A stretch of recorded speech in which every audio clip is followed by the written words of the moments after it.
ఫాస్ట్గా నడవండి.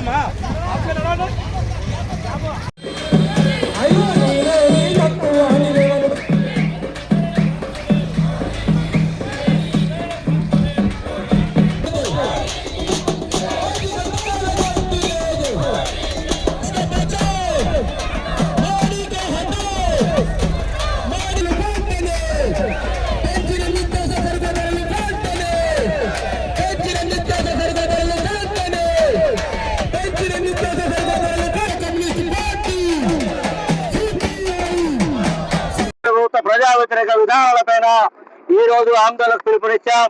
అందులో భాగంగా మహబూబాబాద్ జిల్లా కేంద్రంలో కలెక్టరేట్ ఎదురుగా ధర్నా నిర్వహిస్తా ఉన్నాం. ఇది కాకుండా ఈ దేశంలో అత్యంత ప్రధానమైనటువంటి నీట్ ఎగ్జామ్ లో లీకేజీలు, సిబిఎస్ అవకతవకలు ఒక ఏజెన్సీకి ఇస్తే ఆ ఏజెన్సీ గత 2 ఏళ్ల నుండి అనేక అవకతవకలకు పాల్పడిన రుజువైనా కూడా ఎవరి మీద చర్యలు. అందుకని కేంద్ర విద్యాశాఖ మంత్రి అయినట్టు ధర్మేంద్ర ప్రధాన్ ను రాజీనామా డిమాండ్ తో ఈ యొక్క ఆందోళన కొనసాగుతా ఉంది.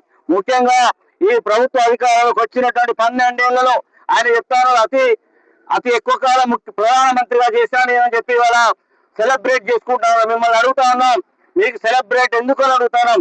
ఈ దేశంలో ప్రజలకు సంబంధించినటువంటి నిత్యావసర సరుకులు ధరలు పెంచినందుక, పెట్రోల్ డీజిల్ గ్యాస్ ధరలు పెంచినందుక, లేదా ప్రజలపైన కులం పేరుతో మతం పేరుతో దాడులు చేస్తున్నందుక, ఈ దేశంలో ఉండవన్నటువంటి అన్ని వర్గాల ప్రజల్ని మోసం చేస్తున్నారు. నిరుద్యోగం పెరిగిపోయింది.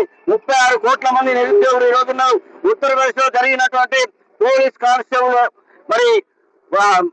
కానిస్టేబుల్ ప్రవేశ పరీక్షలో దాదాపు 32 లక్షల మంది 32,000 ఉద్యోగాలకు 30 లక్షల మంది పైగా దరఖాస్తులు చేసుకున్నారంటే నిరుద్యోగం ఎంత ఉందని అర్థం చేసుకోవచ్చు. ఈ నిరుద్యోగాన్ని నిర్వహించడానికి 12 ఏళ్లలో మోడీ ఏం చేయలేదు. పైగా ఈ దేశంలో ఉండవన్నటువంటి ప్రభుత్వ రంగ సంస్థలైన రైల్వేలు, ఎయిర్పోర్ట్లు, ఓడరేవులు ఎల్ఐసీలు అన్నింటినీ కూడా కారు చౌకగా అదానికి తన సహజ మిత్రులైనటువంటి అదానికి లేదా అంబానికి కట్టబెట్టి ఈ దేశాన్ని మొత్తం కూడా సంపద వాళ్ళకి ఇచ్చి పేదవాళ్ళని మరింత పేదవాళ్ళు చేస్తా ఉన్నారు. అదే ఈ రాష్ట్రంలో వరి ధాన్యం కొనుగోలు చేసిన రాష్ట్ర ప్రభుత్వానికి సహకరించకుండా ఈ రాష్ట్రంలో వరి కొనుగోలు చేసిన తర్వాత కేంద్ర ప్రభుత్వం తీసుకోవాల్సినటువంటి బియ్యాన్ని తీసుకోకుండా నిర్లక్ష్యం చేయడం వల్ల రాష్ట్రంలో అనేక సమస్యలు వస్తున్నాయి. మక్కలకు